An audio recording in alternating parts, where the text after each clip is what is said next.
For the first time, more people in Southeast Asia favor an alignment with China over the United States. Recently, a survey conducted by the Singapore-based ICEAS Yusof Ishak Institute revealed a significant shift in Southeast Asia's geopolitical landscape. More than half of the people surveyed in the region would choose to side with China over the United States if forced to make a choice. Specifically, 50.5% of respondents expressed a preference for China, marking an increase of over 11 percentage points from the previous year. In contrast, only 38.9% had favored China last year, with a substantial 61.1% preferring the US at that time. Additionally, a majority of respondents, 59.9%, identified China as the most influential economic power in the region, surpassing the US. Interestingly, this pro-China sentiment is widespread across ASEAN, with 7 out of 10 member countries favoring China over the US. Even Thailand, a long-standing American ally, leaned towards China. The strongest pro-China sentiments were found in Laos, Malaysia, and Indonesia. On the other hand, the Philippines and Vietnam, both frontline states in the South China Sea disputes, continued to place high confidence in the US security umbrella. In this video, we'll explore the reasons behind China's rising influence in Southeast Asia and the corresponding decline of the United States' sway in the region. But before we dive in, please subscribe to our channel to support the rise of Asia. Now let's delve into why ASEAN countries are increasingly favoring China over the US. America's hypocrisy on Gaza and Ukraine. Southeast Asia is the most diverse region on Earth, home to 673 million people with a rich tapestry of cultures and religions. The majority, 61.3%, are Muslims, followed by 19.8% Buddhists, 9.2% Christians, and other religions such as Hinduism and Confucianism. Given this demographic, it's not surprising that many in Southeast Asia support the Palestinian cause. Malaysia's Prime Minister, Datuk Seri Anwar Ibrahim, has consistently voiced his country's unwavering support for Palestine through bilateral relations. Similarly, Indonesia, the largest and most populous country in Southeast Asia, has also shown strong support. Former President Joko Widodo reiterated Indonesia's steadfast commitment to the Palestinian struggle for independence from Israeli occupation.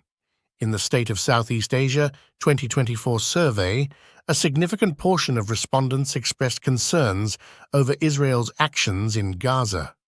This sentiment was especially strong in Muslim-majority countries, 79.2% in Brunei, 77.7% in Indonesia, and 64.4% in Malaysia.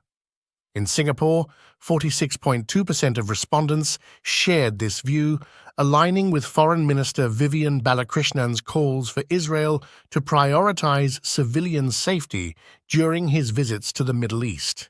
In contrast, the largest group of respondents from the Philippines believed that Israel has the right to retaliate within the bounds of international law, a stance supported by the Philippine government. Many in Southeast Asia see the United States as playing a two-faced game.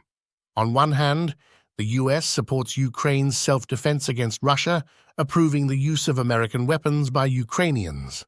On the other hand, the US backs Israel's military actions against Palestine, sending warships and military supplies to Israel. This perceived hypocrisy has contributed to the decline of American influence in the region, with many ASEAN countries criticizing the US for its double standards. Malaysia's Prime Minister Anwar Ibrahim has even faced international backlash for his vocal support of Palestine. This contradictory behavior by the US is a significant factor in the waning of its influence in Southeast Asia, as many in the region view its actions with skepticism and criticism. The weaponization of the dollar and the call to de-dollarize. Apart from the conflicts in Ukraine and Israel, Another significant reason for the decline in U.S. influence in Southeast Asia is the increasing call for de-dollarization. Recently, two Southeast Asian nations, Malaysia and Thailand, announced their plans to join BRICS, a group of emerging nations. These countries, along with others, are trying to navigate the uncertainties of global politics, including the escalating tensions between the US and China. Thailand and Malaysia aren't alone in their interest in BRICS. Last year, Indonesia's President Jokowi was invited to the BRICS summit in Johannesburg.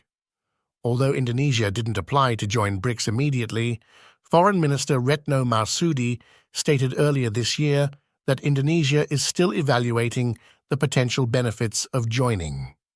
Other countries in the region have also shown interest. Myanmar and Laos have previously expressed their desire to join BRICS, while Vietnam has said it is closely monitoring the membership process. Meanwhile, Singapore and the Philippines have yet to make their positions known. So why do so many countries want to join BRICS? First, joining BRICS offers the potential for increased cooperation in investment, trade, and infrastructure financing, particularly with China and India.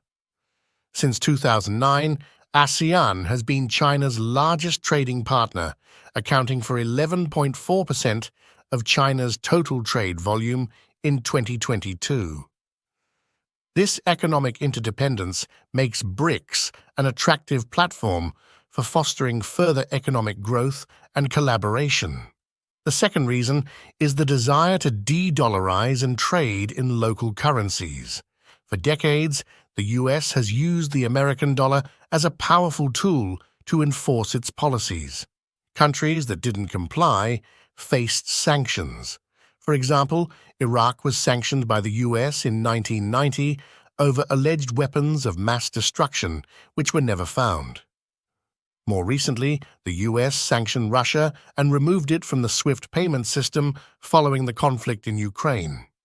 This reliance on the dollar and the threat of sanctions have made many countries wary, prompting them to seek alternatives.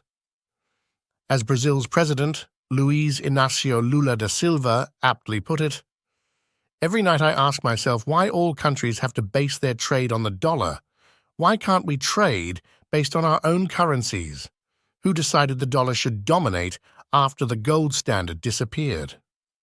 This growing push for de-dollarization is contributing to the decline of US influence in Southeast Asia, while China's influence is on the rise. Many countries, including close US allies like Japan and India, are looking to conduct trade in their local currencies instead of relying on the dollar. This shift reflects a broader trend of countries seeking greater financial autonomy and reducing their dependence on the US-dominated financial system. These are some of the reasons why many Southeast Asian countries are distancing themselves from the United States and forging closer ties with China. This shift not only highlights the changing dynamics of global power, but also underscores the importance of understanding and adapting to these evolving trends. Do you think China's influence over ASEAN countries will continue to rise while the US declines? Share your thoughts and leave your comments below.